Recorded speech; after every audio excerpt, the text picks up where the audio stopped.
Welcome. This yin yoga sequence will consist of Sphinx Pose, Sleeping Swan Pose, Saddle Pose, Dragonfly Pose, and Ragdoll Pose. So some useful props will be a little bit of wall space, possibly for Ragdoll Pose, and also maybe a yoga bolster if you have one for Saddle Pose. But if you don't have one, then you can construct padding out of pillows and blankets. The theme for class will be 4 practices. The practice of patience, gratitude, forgiveness, and discernment.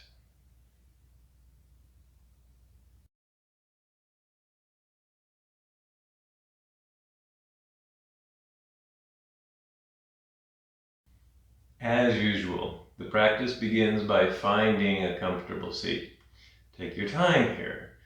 Feel rooted with whatever is contacting the floor, and maybe for a moment, slightly tone through your core to create a neutral spine and expansive torso to make it easier to breathe. And then notice your breath. Notice your inhales, your exhales. Notice the other things that are going on inside your body and outside your body in whatever environment that you've chosen to practice in. Maybe revisit your intention for practice, and your intention is the reason that you're practicing, whatever that may be, and that is usually the most important aspect to help you stay motivated and stay focused. It helps you to pay attention when you have an intention here. If it's possible for you, maybe start to slow your breath down. Not dramatically, but maybe just a little bit more slowly. And that means you have to pay attention to how you're breathing. And it can still be relatively comfortable. You just know that you're intaking breath and letting it go in a little bit more slow fashion rather than an unconscious fashion here. Maybe soften your face. Maybe allow your shoulders to kind of soften and release so they can move them back and down to give the front of your torso a little bit more space here to breathe. And while we're here, just kind of quietly centering, can do a little bit of a wrist massage activity here. So take one hand with the other hand, grab it around the wrist of the hand. So the place in the hand where all these little bones here are in the wrists that kind of have the arm join the hand, and just start lightly squeezing it with the other hand. Kind of feel like you're going to take the wrist and you'll squeeze it, and you can feel the wrist try to expand and escape in a very subtle way, right? The wrist bones are trying to ooze out the sides, and you can turn your hand around and do different kind of orientations to kind of give it a massage and actually feel. You can actually feel. For me, when I do this, sometimes the wrist bones actually crack here, but it might be more subtle for other people. You can kind of wiggle your fingers while you do this, and you just do this again while you continue to soften your face. Maybe let your thoughts be fuzzy, and you continue to notice the cycling of breath here. And at some point you can switch hands, the other hand for a while, and then can switch back here, just as we center. So like I said in the introduction to this video, so you have your own intention for class. The theme or the intention of this class is to introduce some practices. I want to call them attributes, but maybe practices are more appropriate, because they're all, when we start to think about these things in detail, we realize just how complicated and difficult they are. And I'm just picking 4. There's a lot of practices and attributes that can have very useful impact on one's practice or on one's life when you take it off of the mat. I just decided to pick 4 that I think tend to be useful for most of us when we contemplate them. And those are the ideas of patience, which is really useful in the yin practice, gratitude, forgiveness, which can be a challenging one, and discernment, which can also be a challenging one. But just thinking in terms of this physical practice of getting on a mat and making shapes, what would be most useful is to put the word self in front of those four words. Not the little self, not the egoic self, but the true self, your real whole encompassed being, the true self. Put that word, preface that word in front of these four practices. So self-patience, having patience with yourself. Self-gratitude, self-forgiveness, and self-discernment here. Maybe one or two more breaths. And then we'll do, let's set up for just a quick warm-up before we jump into the long held yin posture. So we'll do a twist. Now you can stay seated as you are, or if you want to, you can try sitting back on your heels with knees together. So a different kind of a seat. So you can sit just back on your heels like this, or if you want a little bit more challenge, a little bit more pressure, flex your feet, place your toes on the ground, sit back on your toes, try to get all 10 toes involved here, or however many toes you might have on your feet here. And then try to stay here. Now, if it's too painful, you can't stay here. You have to undo the feet. But if it's just pressureful, maybe stay here, and we'll do a twist here. So extend your arms out long to either side. Lengthen out through your arms at shoulder height here. Keep raising them up towards the ceiling. Interlace your fingers. Point your palm up towards the ceiling, and really push your hands, your arms up towards the ceiling, but also your torso. So maybe begin with your tailbone and try to expand up through your torso, grow long, long, long through your arms, and then release your hands, bring your shoulders, arms down to shoulder height, still extended, and then gently twist to one side, maybe twist to the right as far as you go, arms still extended here. So light toning in the core. Bring yourself back to center, maybe pause for a breath here, and then gently twist to the other side, maybe to the left this time. Stay here for a breath, and then bring yourself back to center. And then, you can undo your feet if your feet are kind of done with that little toe stretch here. And then we'll move into our first yin posture. The first yin posture is Sphinx Pose. So for Sphinx Pose, lay yourself down onto your belly. Legs comfortably extended out behind you. So by comfortably, I mean maybe they're comfortable if they're together, maybe they're comfortable if they're farther apart. You can kind of move them around here. And then start moving your elbows up underneath your shoulders. And we're trying to bone stack here. So we're trying to find the place where your muscles are minimally engaged so that most of the weight of your torso is being transmitted through the upper arm bone towards the floor. So this is where you kind of start. Maybe you have to move them forward. Maybe you have to move them out. Maybe you have to move them in. But maybe shoulder width apart is a good place to start. And shoulder width apart is if you clasp your hands on either shoulder here. Then relax the muscles in your torso. And when you do that, your spine will sag to the ground due to gravity here. For most of us, that sets up a feeling of compression in our spine, and that's the point to Sphinx Pose. But it's not meant to be painful, it's just meant to be pressureful. And if you're feeling that light pressure, then you're at a good edge. If you're feeling pain, you need to reestablish your edge by decreasing the back bend. If you're feeling nothing, then you want to increase the back bend. Maybe come into seal pose. Or maybe just put some blocks underneath or books underneath your arms, underneath your elbows to move them up a few inches here. For a lot of us, we're feeling something in this Sphinx pose. So this is a good place for many of us. Head can stay up, head can hang, head can be on a pile of books or a bolster here. And this is where we'll stay. We'll stay here for probably a total of 3 or 4 minutes, so a while here in Sphinx.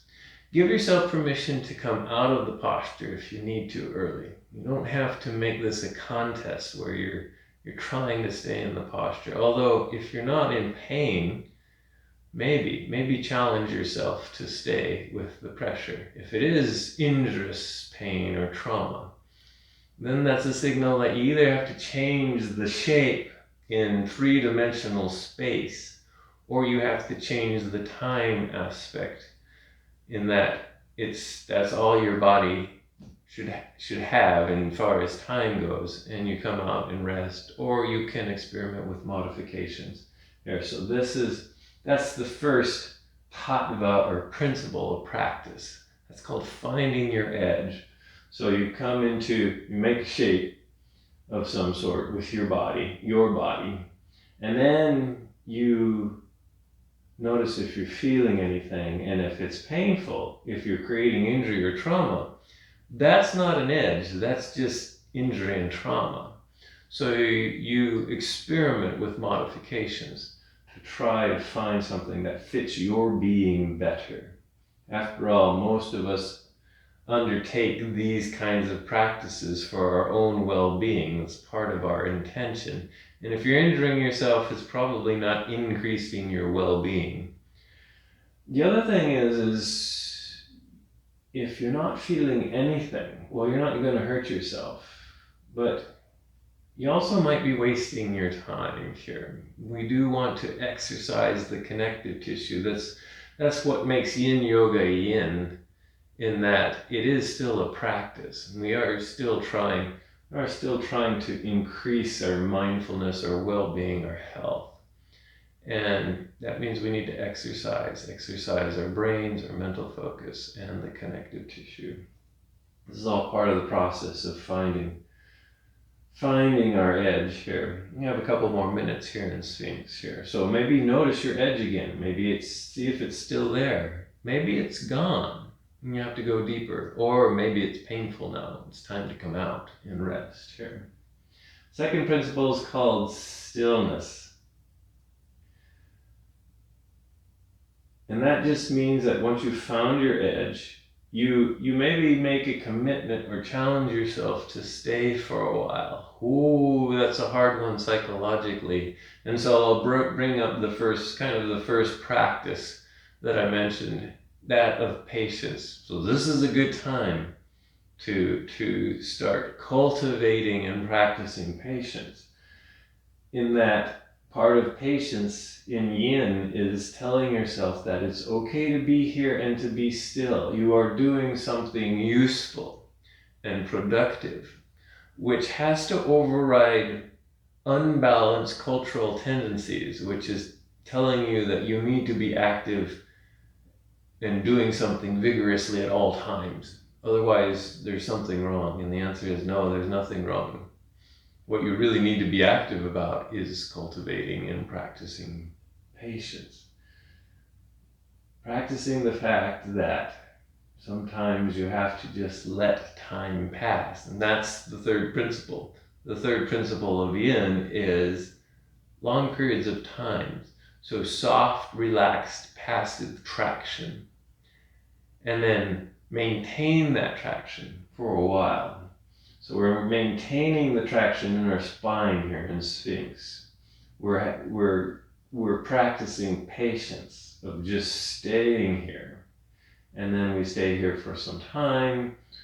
We've been here for a good while now. So now we can slowly bring ourselves out. Maybe the first thing to do is to lower yourself to the ground to bring your spine to a more neutral position. And there's a few ways and this is the counter pose here. You can just lay your head on your hands and stay here and notice if you're still feeling your spine, even though your spine is neutral. You can drag one leg up side here. This light hip opener helps to release the spine for some of us. Or you can even move into a version of child's pose, in fact. Go ahead and move yourself back into child's pose. Maybe I'm going to suggest wide-legged child's pose. So bring your knees about midwidth apart. Sink your hips back towards your heels until they stop. for you. Lower your torso and extend your arms forward. Maybe stay here in child's pose, or if you wish, you can add some lateral bends to this. So for the lateral bend, start walking your extended arms and bending your torso over to the right side. Maybe you get to a stopping point. Stop here, settle and sink for a breath or two. And then see if you can go a little bit farther. I call this the spider walking. So I tend to spider walk the fingers of my left arm a little bit farther over to the right, a little bit farther away from my head to feel the extension, the opening, the stretch in the left torso and the left shoulder and the left arm. And then just pause for a breath here before slowly bringing yourself back to center. Pause in center and then do the other side. So start walking your arms over to the other side. Find that first kind of resistive spot. Maybe allow yourself to stay there for a breath, to settle there. Maybe that's where you want to stay. But after a breath and after things soften, you might notice that you've created more space in your body and you can actually spider walk your fingers a little bit farther over just to increase the feeling of stretch. Now this should feel okay.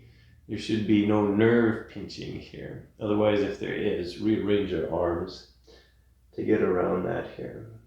And then slowly bring yourself back to center. And when you get back to center, bring yourself up on hands and knees. We'll move into the next yin posture. The next yin posture is sleeping swan, which looks very similar to pigeon pose here. So from hands and knees, bring your left foot up between your hands, inch your right knee back, and it's okay to put padding underneath the right foot or that right leg if you need to here. From here, start inching your left foot over to the right side of your yoga mat, so opposite side. And then start lowering the left knee and your hips towards the ground here. You might have to rearrange where your heel is. If the knee starts to protest, maybe bring the heel in closer towards your hip. If you're really flexible and you normally don't feel anything in this pose, bring the heel away from your hip. So start bringing the heel farther away until you do start feeling something in this pose. For some of us, we tend to float, our hips tend to float in this posture, and if they're floating so high off the ground that it's creating instability and pain, then place something underneath the hips. You can, if you have a bolster or blocks or blankets and pillows, use any of those, stuff them underneath your hips or under this front shin, just to create a stable platform. And then maybe do swan for a moment, so can make a nice little back bend here.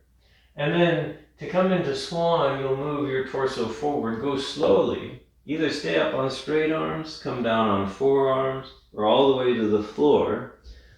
But you're moving by feel here. So you're stopping when sensations are enough. And enough is, what are the sensations that you need to feel so that you can maybe stay for a few minutes? That might not be as deep as when you're in a more dynamic yang class where you know you're only going to be in the posture for a few breaths. You might be able to force yourself into a deeper position, but that's not going to work very effectively here in yin. And then we'll stay here for 3.5 minutes or so. Now, if this posture just doesn't work for your body, then try something different. So my standard suggestion is try thread the needle pose. So slowly make your way onto your back. Bend both knees, place the left ankle on the right thigh. Left knee is bent and out wide. And right foot can just stay on the floor if you're feeling something here in the hips, or you can slowly bring that right leg in and clasp your hand behind the right leg, either behind the thigh or in front of the shin. You can use your arms to kind of pull the legs in. You're softening through the legs and the hips here until you're feeling the pressure here. So that's a good alternative. Otherwise, cultivate some patience. while you're continuing to notice.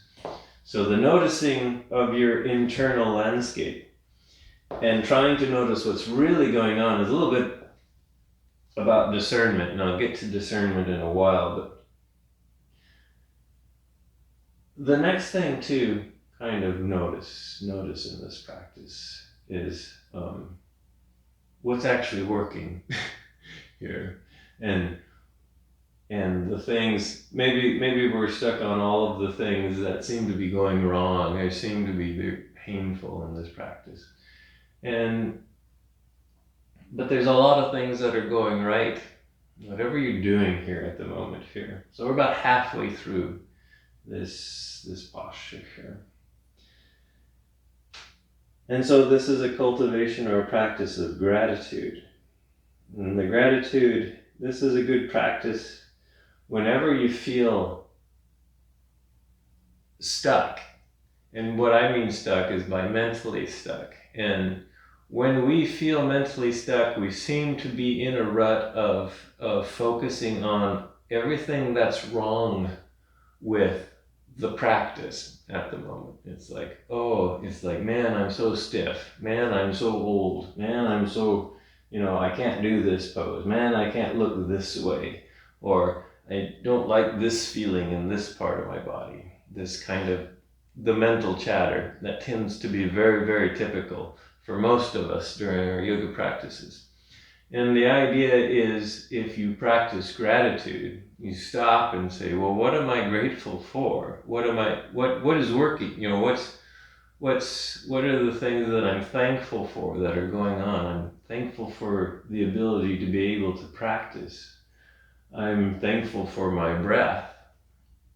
I'm thankful for the fact that this doesn't hurt, or this isn't stiff or stuck. And that's the practice of gratitude. I think of these four concepts that I'm introducing in here, maybe the gratitude one is the easiest to understand, even though it's probably just as hard as the other ones, because there's so many things to be grateful for that we take for granted, i.e. we don't know that we should be grateful for them. I'm grateful for the air that I can breathe. I'm grateful for the space around me. I'm grateful for you have to start filling in the blanks because your situation is unique and diverse from mine, but you can probably pause, focus your mind, and think of something you can be grateful for. So one more breath here, and then slowly bring yourself up. Come into Swan again. Plant your hands, tuck the back toe, lift the back knee, start slowly coming out of Swan. Now, you can come up into downward facing dog and kind of work out your Swan. You can even do things like one-legged downward facing dog. You can do kind of hip openers here in downward facing dog. Maybe you're not a big fan of downward facing dog, so maybe some cat and cows feel better, or maybe some twists. And then set yourself up for the other side of Sleeping Swan. So now the right foot comes up. Left knee is back. And again, don't be afraid to pad that back leg if you need to here. Right foot starts wandering over to the left side, and you slowly start to lower that knee and lower your hips until they stop for you. And adjust this heel. Again, you're trying to feel something in the hips. This is obviously a hip opener. So if you're not feeling anything, then it means move this heel up farther forward. If you're feeling too much, move this heel closer in to your hip. And then if you're floating and feeling unstable, start putting some props, some padding underneath that hip here. And then Sleeping Swan, just regular Swan here, this gentle back bend. And then slowly, with some patience, slowly bring yourself into your version of Sleeping Swan. Maybe you're deciding that thread the needle is a good idea on this side, and then go ahead and do thread the needle. And then we're here for a while. So find your edge, cultivate and practice the patience that's needed to remain and reside in the posture for a length of time here. And then once you have gotten in touch with your inner landscape, instead of focusing on all the things that don't make you feel so good, focus on something that you're grateful to have. One big stuckness that we can all get into is we often mentally trap ourselves into thinking that we have nothing to be grateful for, that everything is going wrong. Well, I can tell you that if you're alive to have those very thoughts, then that means you're breathing. Well, it means you're alive and it means you're breathing. Those are always two fundamental things that you can be grateful for.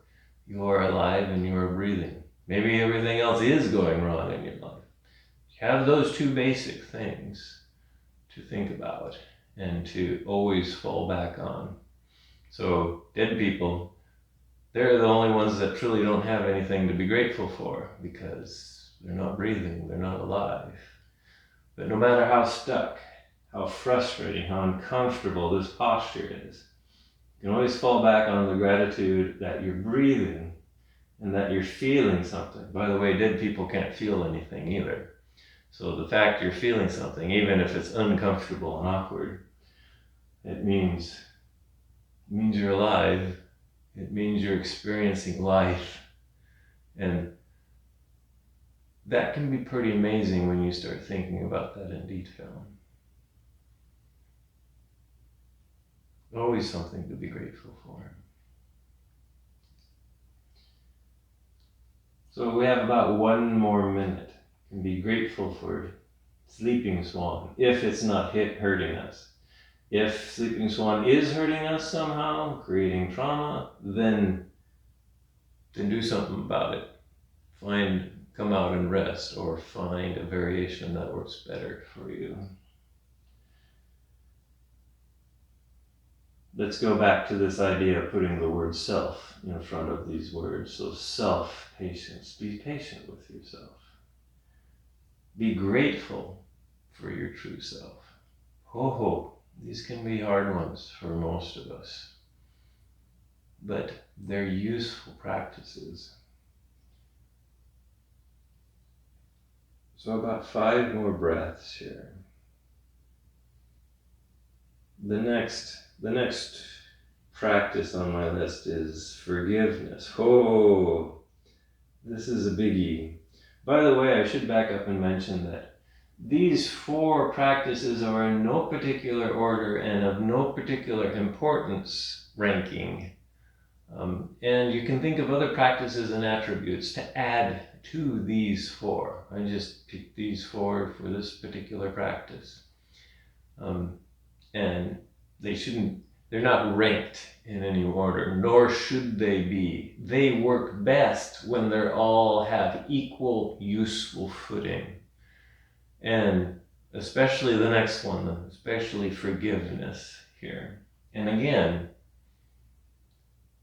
put the word self, the true self, your whole being in front of that word forgiveness. And contemplate self-forgiveness. Spend enough time here on this side of Sleeping Swan, so go ahead and slowly bring yourself up. Maybe do Swan, this gentle back bend. If you're in Thread the Needle, start slowly coming out of the back bend. Slowly bring yourself out of Sleeping Swan. You can do Downward Facing Dog. I'm going to recommend just this prone windshield wiper counter pose. So make your way onto your belly. Legs extended out initially, about hip width apart, and then bend your knees, maybe arms out to the side, and very gently lower your shins to one side, and then lower your shins as far as they go to the other side. And then just slowly just kind of swing them back and forth with control here. Just to loosen up the hip sockets after Sleeping Swan. And then gently bring yourself up. We're setting up for the next yin posture, which is Dragonfly Pose with a twist. And the twist to Dragonfly Pose is twists. So come to a seat. If you have a lot of tightness in your legs and your back body, maybe sit up on some height. So get some books or a bolster or some blocks here. Extend your legs out long here. And then bring the legs out wide as far as they go for you. Legs can be straight or knees can be bent if they need to be. So, and knees can be really bent. So for some of us, this might be our dragonfly. For a person who's really flexible and maybe a dancer, legs are probably perfectly straight, even wider, almost out into splits. You're finding your version of dragonfly here. You can use a little muscle, a little bit of yang to kind of get yourself into position here. And then start loosening everything up. So knees can soften, legs can rotate one way or the other. So you're relaxing your muscles, and as you relax your muscles, you let your legs just kind of rotate whatever direction they want to rotate. So depending on how we're built, some people's legs will rotate forward, maybe some people's legs will rotate back.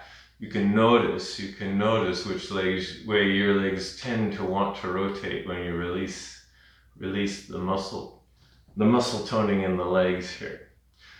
Grow up tall through your torso. So we'll add a twist to this dragonfly.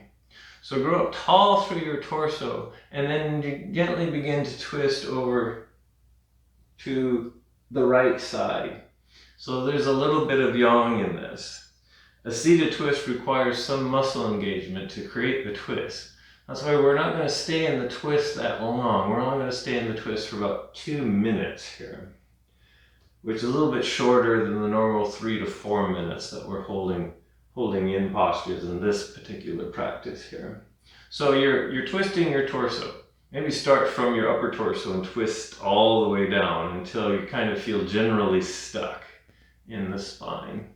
So, and then you'll hold this, and you'll have to maybe use your arms to hold this. So notice I have my hands on the ground. I'm rooting my hands in the ground, and I'm using my arms and my shoulders to kind of hold the twist in place here.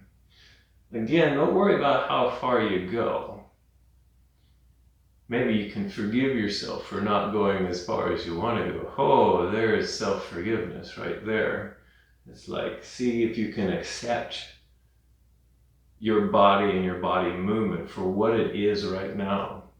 And that takes patience, that takes gratitude, that takes forgiveness for not living up to one's egoic expectations and desires as to where they want to be. Like, oh, I want to twist all the way around so that my head is like pointed that way. It's like, no, you don't have to do that today. Maybe some of you can, and that's wonderful. But right now, you're interested in what's going on in the present moment and being satisfied with that. That takes patience, that takes gratitude, and it takes forgiveness. So 3 more breaths here in this gentle twist. If you're not feeling much in the twist anymore, maybe go a little bit deeper for these final couple of breaths in the twist. And then slowly bring yourself out of the twist. You can do a little bit of a counter twist if you want to, but we are twisting to the other side. So notice if dragonfly is still okay. So we're doing this hip opener while we're doing the twist. If dragonfly has gotten too much, bend your knees, bring your bottoms of your feet together, come into butterfly. Do the other side of the twist in butterfly. But if you're still okay doing dragonfly, maybe maintain dragonfly. Grow up tall through your torso just for a moment and then begin to twist over to the other side. Just as far as you go again.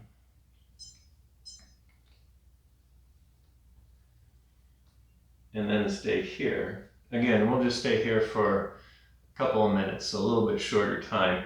Meanwhile, we're marinating in the hips for a particularly good long time here in dragonfly. But the twist we'll just hold for 2 minutes because there is a little bit of a yang muscle engaging element into this. What we're trying to do is just get some pressure into the spine, into the twist here. By the way, you can experiment what to do with your head and your neck. So you can keep your head and neck neutral. You can look over that back shoulder. Or after a while, if that gets too strengthful on your neck, then bring it back to a neutral spine here. And maybe continue to contemplate this practice of self-forgiveness. So again, I place that word self in front of self-forgiveness. So in a yoga practice, in a self-practice, self with the big S,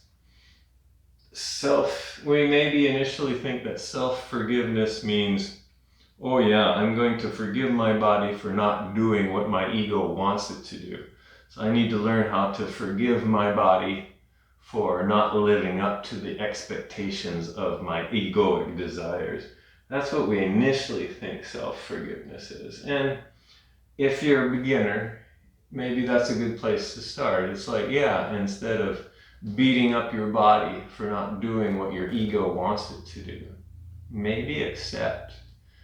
Particularly in a yin practice, this is a good time to just accept your body, your being as it is right now. You should say being, because your mental thoughts too, accept your mental thoughts, your emotions, your physical being, accept it all. And maybe that requires forgiveness, because maybe we think our body has created some injustice to our ego. We're done with this side, so slowly bring yourself back to center, maybe a counter pose here. And now we're done with the dragonfly. So maybe lean back and then bend your knees, slowly bring your legs in, maybe bring them back to center. You can point and flex your feet a few times. You can shake your legs out here. And now we're going to get set up for the next yin posture, known as saddle pose. This posture is sometimes challenging for some people. So there'll be an alternative, and the alternative is a supported bridge pose that I call Milky Way pose. So this will be very useful if you have some sort of structure, such as a bolster. Not all of us have bolsters, so you can construct something similar to a bolster with pillows and blankets or whatever you have on hand at home. But I'm going to be demonstrating with this bolster here. So for saddle pose, we'll go ahead and sit back on our heels or in between our heels. So this is the beginning of saddle pose. If your body doesn't do this without injury, then probably the Milky Way pose is a good option. So if you're already cringing watching me sit here like this, yeah, it's like, okay, don't worry about this. Got another one to do here. But if you can sit fairly reasonably, I'm sitting in between my heels, but you can be on my heels. My knees are close together, but your knees can be wide apart in saddle. So these are all just details. Take your prop, place it up against the back side of your torso, and slowly lower your torso back. Do this slowly because you might have to stop. Notice the sensations that are being generated in your legs, in your knees, in your low back here. And stop when it's enough. Now, for some of us, that means we maybe have to stay up on straight arms or find more props. But for many of us, maybe we can make it back onto a prop like a bolster. Some of you can go all the way to the floor. Relax the muscle fiber in your torso. Knees should be not in pain here. Ankles should not be in pain. There can be a significant amount of pressure in the knees and in the ankles. Can't be painful here. Most of the time we feel the pressure in our thighs. Some of us feel the pressure in our low back here. And then this is where we'll stay for a few minutes here, if this feels like a good place to be here. If this is not working for you, then the alternative is I call it Milky Way pose. Bring yourself slowly up and out of this one, and then keep your prop around. If you have a bolster, make your way onto your back, bend your knees, feet on the floor, and then Lift your hips up, place the bolster underneath your hips.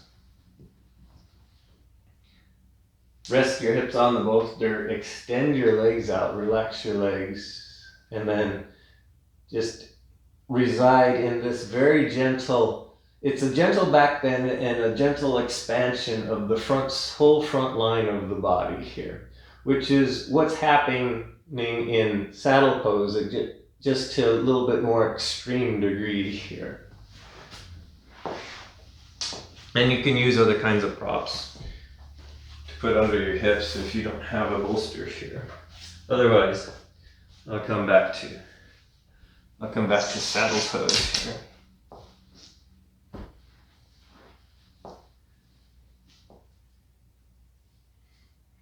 If you stay in saddle pose for a minute and then it gets painful, and you had to come out of saddle pose because it got too painful, and now you're mad at yourself because you came out of saddle pose because it was painful, this is where you maybe start cultivating a little bit of self-forgiveness and say, you know what, it's okay that I came out of saddle pose after a minute. You know, that was how long I needed to practice saddle pose, and now it's time for me to rest or do something else for a while. That's part of the process of self-forgiveness. When you get more advanced in this process of mindfulness, and you understand the difference between your ego, which is the self with the little s, and your true being, which is a more expansive being than just your ego. It's your physical self and all the connections that you make with your inner landscape and with the external world. It's your true self. Self-forgiveness can take on a much deeper meaning. It gets to the point where you switch who is forgiving whom. So initially, our ego, which kind of rules our lives, we get to the point where we can go ahead and forgive our true selves, our bodies, for not living up to the our unrealistic expectations. But true forgiveness also works the other way, in that at some point, your true self, you start to listen to your true self, and you can hear your true self forgiving your ego for constantly making unreasonable and fantastical demands upon you. That's self-forgiveness. When the true self says, yes, ego, I know you're ambitious. I know you're competitive. I know you have all of these ambitious dreams that I can't possibly fulfill for you. And I forgive you for that.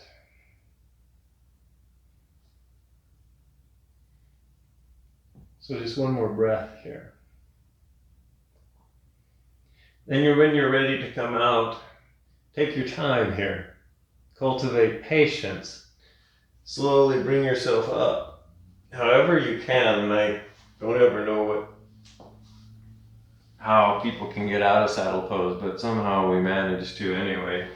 Bring your body forward and maybe lengthen out your legs one at a time here.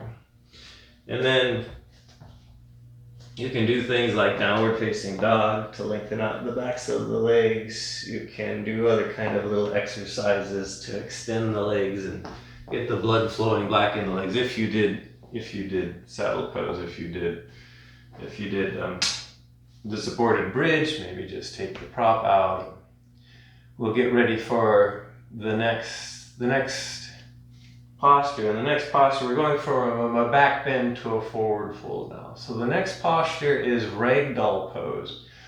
It's also known as dangling, and sometimes a little bit of wall space is nice, because ragdoll pose is a bit of a balanced posture. So you'll come to standing, and ragdoll pose is nice stable stance. So feet are probably about hip width apart. And then go ahead and just lower your torso down so that it's a forward fold. Knees can be as straight or as bent as they need to be. Some of us, maybe we have to have the knees really bent. as we fold forward here. Arms can just dangle here, or you can clasp opposite elbows. So feet are rooting, legs are working, but you're trying to release and relax your upper torso here. For some of us, this messes with our blood pressure, and it kind of is kind of a disconcerting feeling. Maybe some of us feel stable right here. So you can stay here like this, or this is where the wall comes in handy. Come up, back up against the wall, maybe with your feet a few inches away from the wall. Nice stable stance, and then come over into ragdoll next to the wall. And you can take the balance part of this out by just leaning your butt up against the wall so that you don't have to worry about falling over. You can just lean more into the wall here so that you can just concentrate on allowing gravity to allow your torso to relax here. So a few more minutes here in ragdoll. And you can come out of this whenever you want to. By the way, this doesn't work for all of us. Since this is a forward fold, if you're looking for an alternative to ragdoll, then caterpillar is that alternative. And caterpillar is where you sit maybe up on a little bit of height, legs extended out front, maybe knees soft if they need to be, and then fold yourself forward. Let your torso relax here.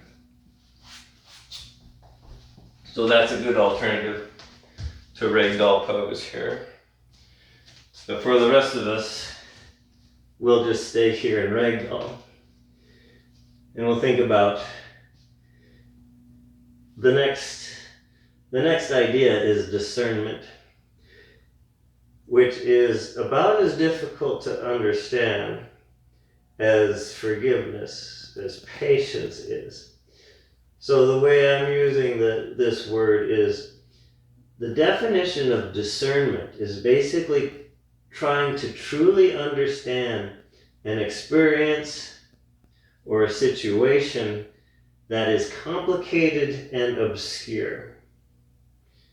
So you can actually use a lot of patience when you're dealing with discernment. Another way to talk about discernment is you're trying to understand what's really going on, and you have to take an objective approach, which means you have to belay the storyline, belay the belief system and the ideals to just try to figure out what is happening in the present moment.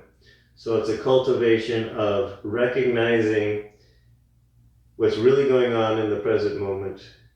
And this is very helpful during a yoga class or during a yoga practice, because again, you can put that word self in front of discernment, and what you're trying to understand, the complicated and obscure thing you're trying to understand is your own self, your own being, your own body. And you're doing that through patient awareness, patient attention to your inner landscape, to your physical sensations. Maybe at some point ragdoll gets a little bit too painful, so you move out of ragdoll. Maybe you notice with attention and patience and discernment that you're not feeling anything in ragdoll anymore, and you can actually straighten your legs, you can release more muscles in your torso, go into a deeper forward fold. Maybe you change what your hands are doing here as we have a few more breaths here.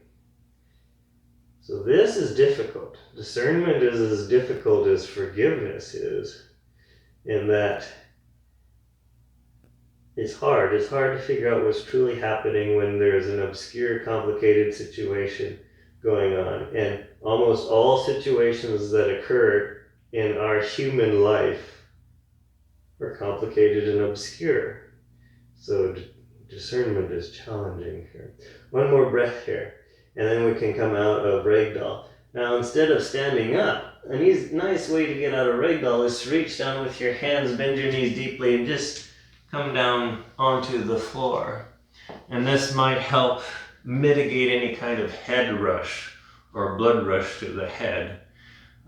Be slow, be deliberate. You can also stand up too, that's fine here.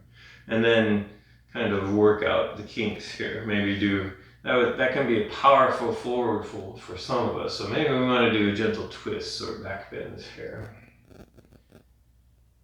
And then slowly begin. That was the last long-held yin posture, so a little bit of integration before Shavasana. So make your way onto your back. We've been working a lot with the spine here, so why not a good old hip opener here during integration? Let's try happy baby. So bend your knees, draw them into your torso. Bring the knees out to either side of your rib cage. Weave your arms in between the legs. Find your shins, ankles, or feet. And then try to point the feet up towards the ceiling. And then use your arms to kind of pull on the feet, the shins, the knees, to ooze them down as close to the ground as they can. Maybe this is as far as you go. You can slowly rock yourself from side to side. You can stay in stillness. You can experiment with reaching one leg out. Maybe just one more breath here. And then release your feet, bring your knees in. Maybe some sacral circles here. So make circles with both knees. Both knees stay together. And then you make circles in one direction. And then you make circles in the other direction.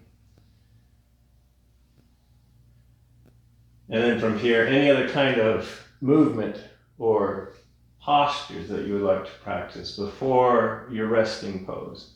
And then slowly move into your final resting posture, your posture of stability, of safety, of calm.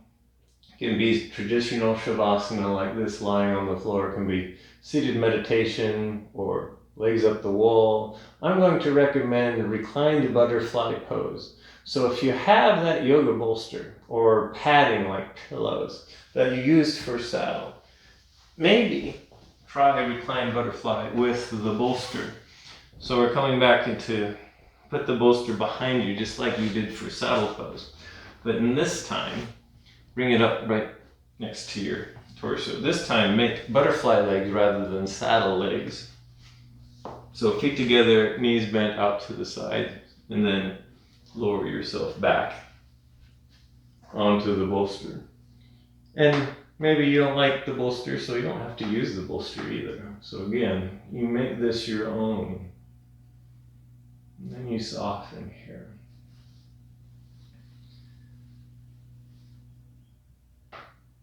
So the idea here is to feel stable but relaxed so that you actually can get some genuine rest here. Soften your face, release your jaw, release your eye sockets and that space in between your eyes. Right arm is soft, left arm is soft, right and left legs are soft, torso is releasing here.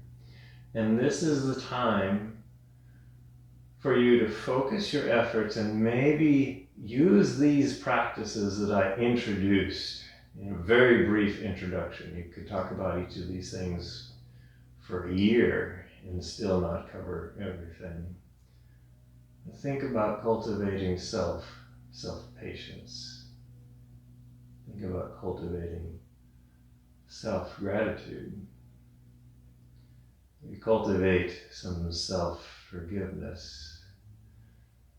And as you go around and scan your body, your being, maybe cultivate some self-discernment here.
begin to deepen your breath.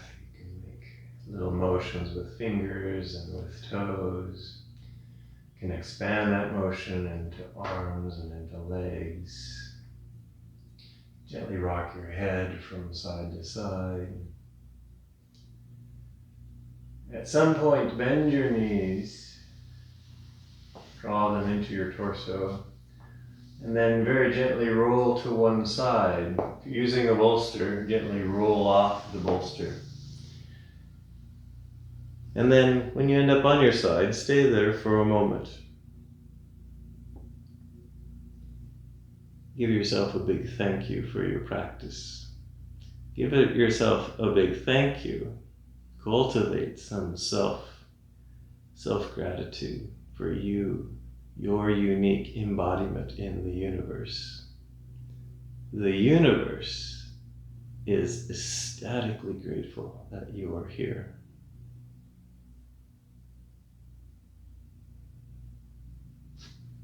And then when you're ready, slowly work your way up to a comfortable seat.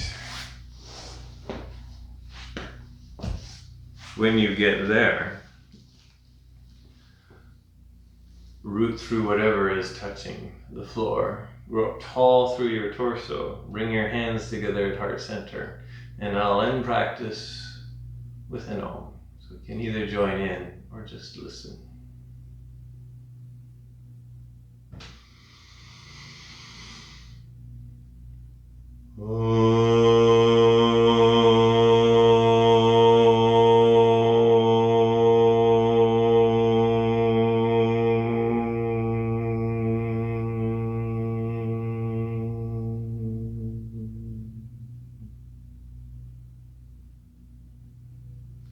The inner light in me honors the inner light in you. Namaste.